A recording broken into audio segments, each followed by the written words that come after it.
Rich parents don't say, we can't afford that. They say something completely different. And that tiny shift, it's why their kids grow up confident with money while everyone else grows up afraid of it. In most homes, money comes with baggage. We can't afford that. Money doesn't grow on trees. Do you think I'm made of money?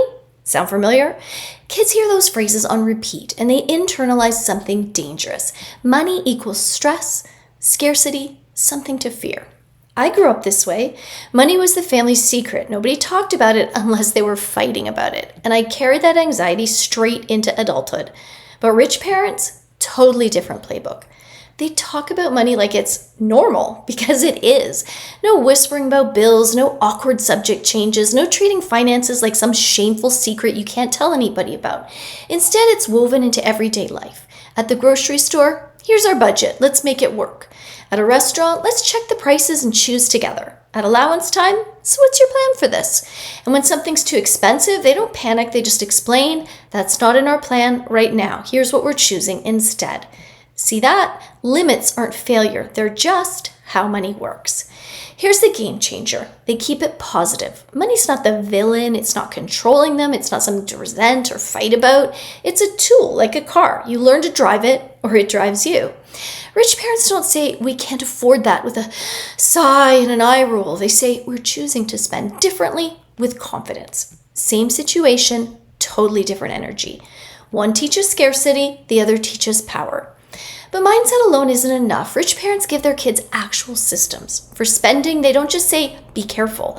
They teach things like the weight test, pause before you buy, the 3-step spending test, a quick filter for, is this worth it? The buy nothing plan, because not spending is a strategy too.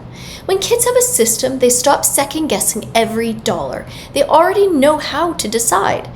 For saving, they don't just say, save your money. Boring, vague, kids tune it out. Instead, they make it a game. They teach something simple, like saving a set number of cents from every dollar earned. Every time, no exceptions. Then they let the kid pick a goal that actually excites them. Not college someday, that's too far away. But that new video game, a trip with friends, now they're talking. Write it down, track it, celebrate when the jar fills up. Saving becomes winning, and that habit, it lasts forever.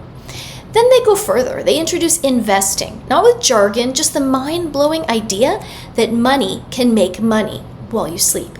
Put $1 in, leave it alone, watch it multiply.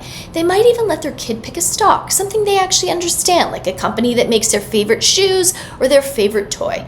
Now they're paying attention. Now they're thinking like owners. And yes, they talk about debt too, not as something scary, but as another tool. A mortgage lets you buy a house before you've saved 400 or 500K.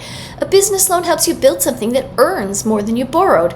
Used wisely, debt builds wealth. Used poorly, it buries you. Rich parents teach the difference because credit card companies are coming for your kid the second they turn 18. Shouldn't your kid be ready?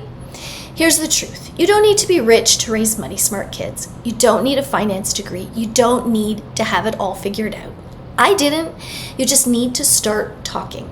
5 minutes a week, that's it. Because kids who learn this stuff young, they don't figure it out later. They buy their own cars, pay for their own weddings, buy their own houses.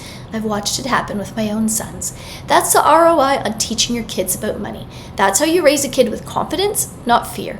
And honestly, that's an inheritance worth more than any trust fund.